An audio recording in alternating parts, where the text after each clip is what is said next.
네, 안녕하세요. 건강한 의사 최효재 원장입니다. 오늘은 신경포착 증후군에 대해서 말씀드리고자 합니다. 신경포착 증후군은 신경이 지나가는 데 있어서 한 부위가 신경이 눌리거나 가는 길이 좁아져서 혹은 염증이 생겨서 신경포착 증상을 나타내는 것을 이야기하는데요.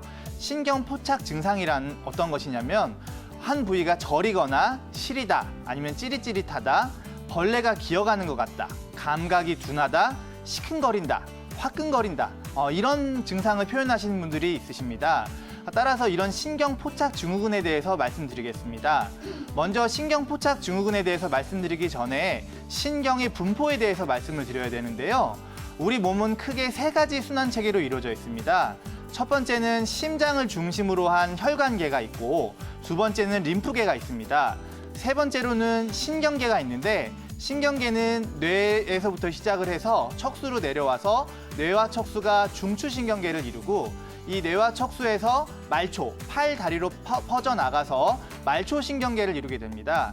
따라서 이 말초신경계에서 어느 한 부분의 신경이 막히거나 눌리면은 신경포착 증상을 일으키게 되는데요.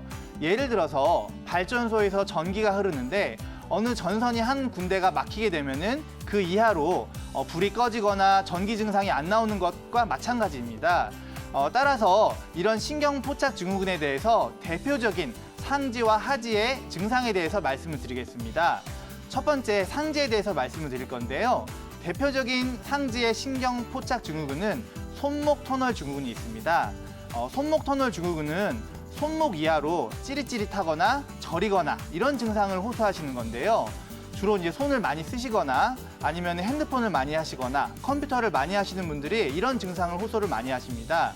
그러한 경우에 이제 우리 몸의 정중신경이 손목에서부터 손바닥으로 퍼지는데, 이 정중신경이 어느 한 군데가 염증이 생겼거나 압박이 됐거나 아니면 신경 가는 길이 좁아져 있는 경우에 이러한 증상들이 생기게 됩니다. 그래서 심한 경우에는 이 신경 가는 길을 넓혀주려고 수술을 하는 경우도 있습니다. 한의학에서는 이런 부분을 찾아서 어떤 침이나 약침, 봉침, 도침 등을 사용해서 치료하게 됩니다. 두 번째로는 요골신경 마비가 있는데요. 요골신경은 팔꿈치에서부터 손으로 내려가는 신경인데, 이 신경이 마비가 되는 경우가 종종 있습니다. 특히나 이제 요골신경 마비는 신혼여행 증후군 이렇게 표현을 하기도 하는데요. 신혼여행 첫날 밤에 남편이 부인 팔베개를 해줬는데 그 팔베개의 한 부위가 요골신경이 잘 눌리는 부위라서 아침에 일어났더니 손목에 힘이 빠지고 감각이 둔해지는 증상들이 종종 생겨서 이제 신혼여행 증후군이라는 표현을 쓰기도 합니다. 이런 경우에는 요골신경이 눌린 부분을 잘 찾아서 치료를 하면은 호전되는 경우가 많습니다. 세 번째로는 팔꿈치 터널 증후군이 있습니다. 우리 몸에서 팔꿈치에서부터 손으로 가는 신경이 있는데, 주로 팔을 많이 쓰시는 분들 혹은 책상 위에서 팔꿈치를 많이 이렇게 누르고 접촉하시는 분들이 팔꿈치에서 신경이 눌리는 부위가 있습니다. 그런 경우에는 4, 5지가 저리거나 손가락 네 번째, 다섯 번째 손가락이 저리거나 힘이 빠지는 경우가 있는데, 이런 경우에 흔히 목 디스크 때문에 이런 증상이 생긴다고 오해를 해서 목 디스크 치료를 하는 경우가 있는데, 목 디스크 치료에도 반응이 없는 경우 이 팔꿈치 터널 증후군을 찾아서 치료를 하면 좋아지는 경우가 있습니다. 다음은 견갑상 신경포착 증후군이 있습니다. 환자분들 중에서는 가끔 어깨가 무겁다, 아니면 어깨 한 부위가 벌레가 기어가는 것 같다, 아니면 어깨가 시리다, 아니면 어깨가 찌릿찌릿하고 저리다 이렇게 표현을 하시는 분들이 있는데, 우리 몸의 견갑골 위에 견갑와라는 곳에 견갑상 신경이 지나갑니다. 따라서 그 신경이 포착된 경우에 신경이 눌려서 팔 이하로 찌릿찌릿하거나 저리거나 감각이 둔해지거나 하는 증상을 호소하는 경우가 있는데, 이러한 경우에 그 부분을 잘 찾아서 치료를 하면은 좋아지는 경우가 많습니다. 다음은 하지 쪽으로 가서 하지에서 일어날 수 있는 대표적인 신경포착 증후군에 대해서 말씀드리겠습니다. 제일 흔한 경우는 발목 터널 증후군입니다. 우리 몸의 신경이 발목 안쪽으로 내려가서 발바닥으로 쫙 퍼지게 되는데요. 주로 발을 많이 쓰시거나 발목이 안 좋거나 오래 서 계시거나 오래 걸으시는 분들이 발목 터널로 가는 쪽이 염증이 생기거나 아니면 좁아져서 문제가 생기는 경우가 있습니다.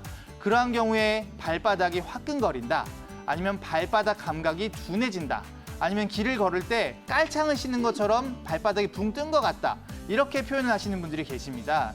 그러한 경우에 발목 안쪽에 있는 신경 포착점을 찾아서 이 부위를 잘 치료한다면은 좋아지는 경우가 많이 있습니다. 또한 비골신경 마비가 있는데요.